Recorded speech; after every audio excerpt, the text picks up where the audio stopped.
అందరికీ నమస్కారం. నేను మీ మౌనిక. శివరాత్రి వస్తుంది. శివరాత్రి కోసం ఎదురు చూసేవాళ్ళు ఎంతోమంది. అందులో శివరాత్రి జాగారం చేయాలి.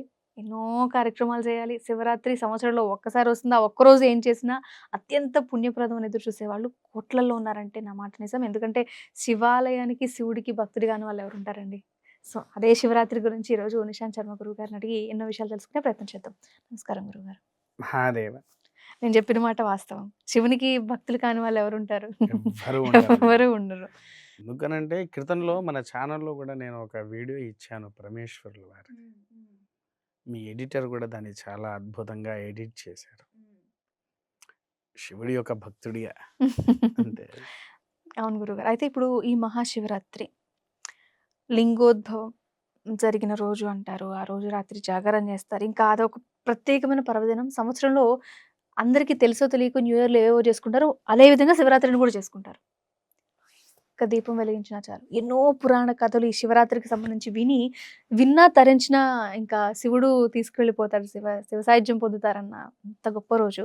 మరి దాని గురించి వివరంగా కొన్ని విషయాలు తెలియజేయండి. దీనికి ప్రధానం 3 ఉన్నాయి తల్లి.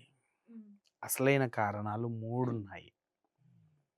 మొట్టమొదటిది ఆదిశేషుడిని మర్దన చల్లకవ్వం లెక్క చేస్తారు. అదేంటిదో గుర్తుందారా తల్లి నీకు? మన మందర పర్వతం మందర చిలికి పర్వతాన్ని చిలికి అమృతం అన్నీ వస్తూ అన్నీ ఉంటాయి. వస్తూ ఉంటాయి. దేవతలు, రాక్షసులు. అప్పుడు ఇంకా లాస్ట్‌కి ఆయన దగ్గర ఏమి రాకపోయేసరికి నోట్లో ఉండే కాలకోట విషాన్ని బయటికి చిమ్మివేస్తాడు. చిమ్మివేస్తే అది గనక కింద పడింది అనంటే మొత్తం అల్ల కల్లోలం అయిపోతది. అంత మహాఘోరమైనది. అందుకోసం దాన్నొక గిన్నెలో, పాత్రలో పట్టుకున్న శివుడు దీన్నెక్కడ పారపొయ్యలేక తను తాగేసి తన కంఠం దగ్గర ఆపేస్తారు. అందుకే ఆయన పేరు నీలకంఠుడు అనంటారు. విషాన్ని కంఠములో దాచేశాడు. దాచేసినందుకు అది తాగిన కాసేపటికి ఆయన మూర్ఛ వచ్చి కింద పడిపోతారు. పడిపోతాడు. అవును. కింద పడిపోయిన తర్వాత దేవతామూర్తులు ఉదయం వరకు జాగారం ఉండి ఆయనకు చేసేటివి అభిషేకార్చనలన్నీ గావించారు. అదొకటి ప్రాధాన్యం. ఇదొకటి. రెండవది లింగోద్భవ కాలాలు 2 సార్లయింది. ప్రధానంగా ఎప్పుడైంది? మొట్టమొదటిది భృగు మహర్షి ఈశ్వరుడికి ఒక శాపం ఇచ్చాడు. తెలుసారా తల్లి మీకు శాపం అది? కేవలం లింగ రూపంలోనే నీకు అభిషేకాలు ఏదైనా జరుగుతాయి. అసలు నీ రూపం అనేదే ఈ భూలోకంలో ఎవరికీ తెలియదు తెలవదు అన్నట్టు. అని. అలా ఎందుకు ఇచ్చారో తెలుసా? ఐడియా లేదు. మొట్టమొదటిగా బ్రహ్మదేవుడి దగ్గరికి భృగు మహర్షి వెళ్తారు. వెళ్ళిన తర్వాత అక్కడ ఆయన సంగీత సాహిత్యంలో, గాన విశాలంలో సరస్వతీదేవి పాట పాడుతూ ఉంటే అలానే లీనమైపోయి వింటూ ఉంటే భృగు మహర్షి ఎంత పిలిచినా పలకట్లేదు. ఆయన లోపలికొచ్చి చూస్తే, ఆహా! నేను వచ్చాననే విషయం గూడా నీకు తెలిసి నన్నంతగనం ధిక్కరిస్తివా అని చెప్పేసేసని మాట్లాడతారు. మాట్లాడిన తర్వాత అప్పుడు అయ్యా క్షమించండి, నేను సంగీత సాహిత్యంలో ఉన్నాను కాబట్టి మరిచి అసలు నాకేం వినిపించలేదు. మనం కూడా వాస్తవానికి ఏదన్నా ఒక అద్భుతమైన మ్యూజిక్ ఫ్లో అలా ఉన్నదంటే 10 మంది పిలిచే మన చెవికి వినిపించాలి. అవును. ఆ స్థితిగతిలో బ్రహ్మదేవుడు ఉన్నాడు. ఉండేసరికి భృగు మహర్షి శపించేశాడు. హ్మ్. ఇగసలు పూజలే ఉండవు. పూజలు నీకు భూలోకంలో ఎక్కడ కూడా నీకు దేవాలయం అనేదే ఉండదు అని శాపం పెట్టారు. అక్కడి నుంచి పరమేశ్వరుడి దగ్గరకు వచ్చాడు. పరమేశ్వరుని ఎంత పిలుస్తున్నా పలకట్లేదు. కానీ అప్పుడక్కడ ఏం జరిగింది అంటే శివపార్వతులిద్దరు కూడా శృంగార నాట్య విధానంలో ఉండేసరికి ఆయన కోపం వచ్చింది. ఆహా! నేను నిన్ను వచ్చి పిలుస్తుంటే నువ్వు శృంగార నాట్యాలు చేస్తున్నావా ఇక్కడ? అని చెప్పేసేసి శివపార్వతులకిద్దరికో శపించాడు. నిన్ను ఎవ్వరు గూడా శరీర రూపంలో ఎవ్వరు గూడా పూజించకూడదు. పొరపాటున ఎవరైనా నిన్ను పూజించారా వారి వంశము వృద్ధి అవ్వదు అని చెప్పి శపించేశాడు. ఓహ్! వంశమే వృద్ధవ్వదు. వంశమే వృద్ధి అవ్వదు అని. అయితే ఈ సందర్భంలో వంశం వృద్ధి కాకపోయేసరికి ఎలా అంటే నిన్నెవరైనా ఇప్పుడు నేను వచ్చినప్పుడు ఏదైతే చేస్తున్నావో ఆ రూపాలలోనే నిన్ను కొలుస్తారు అని అంటారు. మీకు శివలింగము అంటే దాని పూర్తి అసలు ఆకరణ తెలుసారా తల్లి? ఆ! అంటే ఇప్పుడు పానవట్టము లేకపోతే లింగము గురించి పైన మనము నీళ్లు పోసేది దాన్ని బాణము అని అంటారు. బాణం. కిందుండేది పానవట్టం అని ప్రాణవట్టపము చెప్తారు. అంటారు. అవును. ఈ బాణం వచ్చేసేసి సంపూర్ణ పురుషాంగము. కింద ప్రాణవట్టపం వచ్చేసేది సంపూర్ణ స్త్రీ అంగము. ఇవి 2 కలిస్తేనే శివలింగమైంది. అది.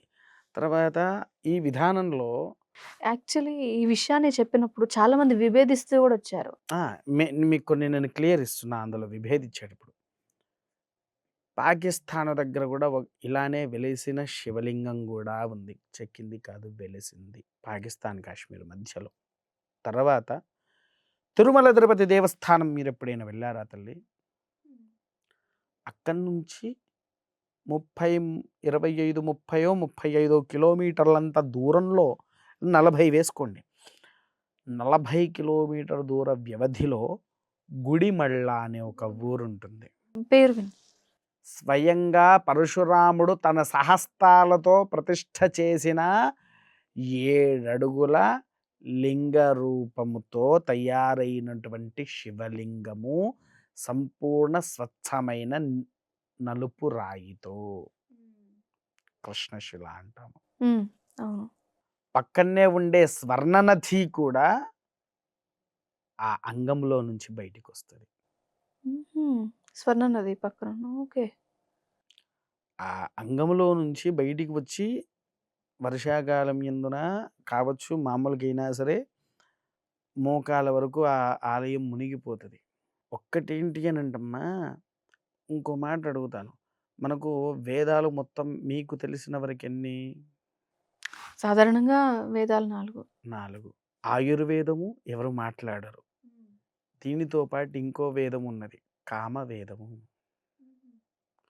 ఇది వేదం దాన్ని కిందనే దీన్నేంటి అనంటే మనము పుస్తక రీతిలో తయారు చేయలేదు వాళ్ళు.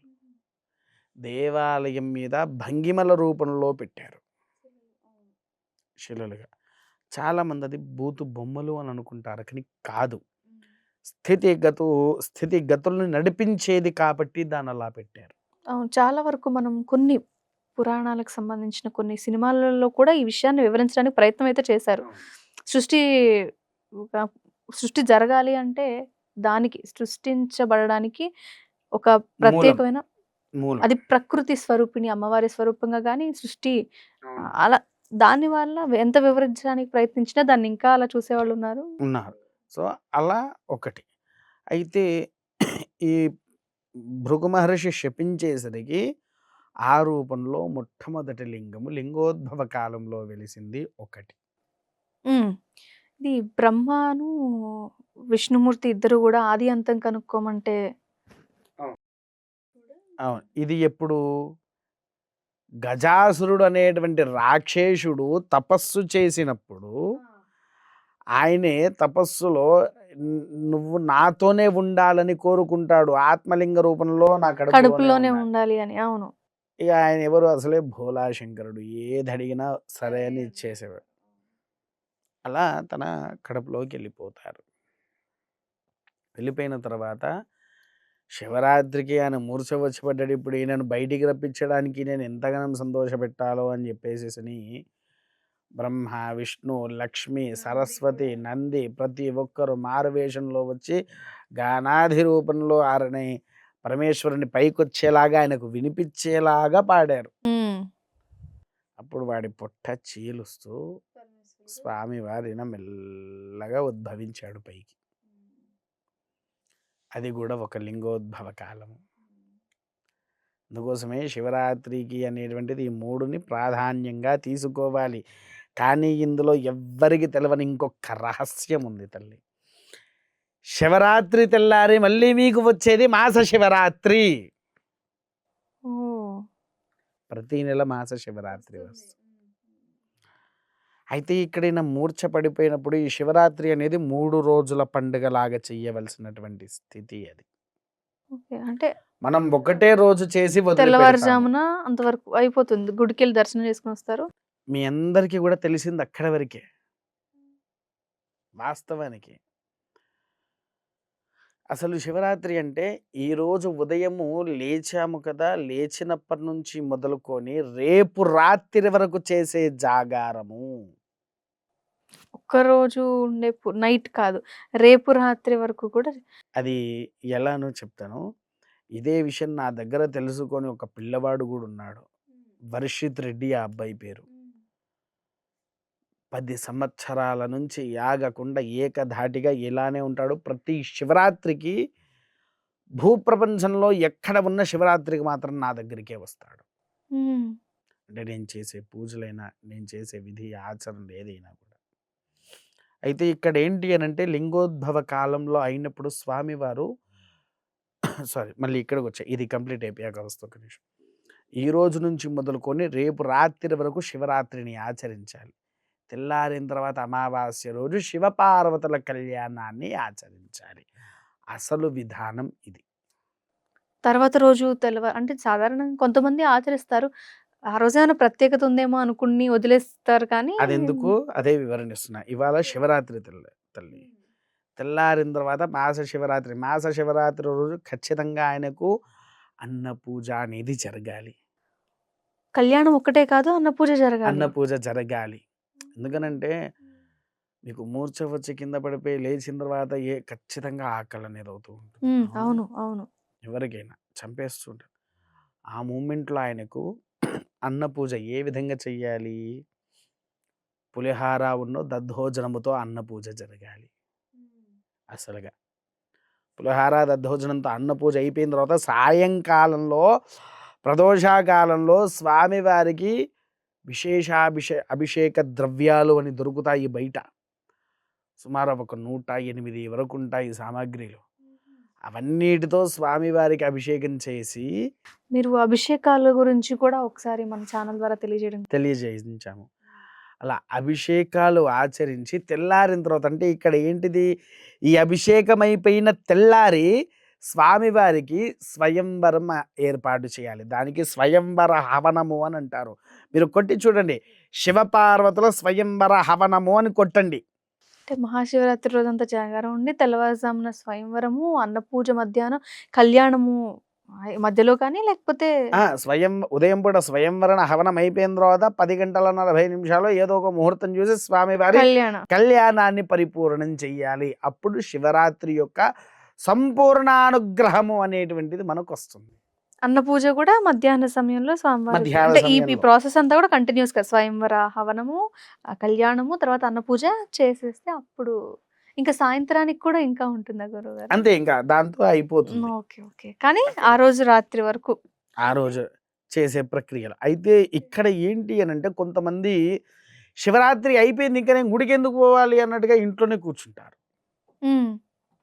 శివరాత్రి అయిపోయింది అనుకుని ఆ శివరాత్రికి దేవాలయం వెళ్ళొచ్చినామే ఇంకా తెల్లారి ఏముంది అవసరం లేదు, ఉదయం పూట వెళ్ళి శివుడి మీద ఒక చెంబెడు నీళ్లు పోసుకొని వస్తే సరిపోతుంది అని చెప్పేసి వీళ్ళు ఆలోచిస్తారు. కానీ అది కాదు. ఇది సంపూర్ణమైన రీతిని నీవు ఎప్పుడైతే ఆచరిస్తావో, ఎప్పుడైతే చేస్తావో అప్పుడు పరిపూర్ణమైనటువంటి శివశక్తి అనుగ్రహం అనేటువంటిది మనకు వస్తుంది.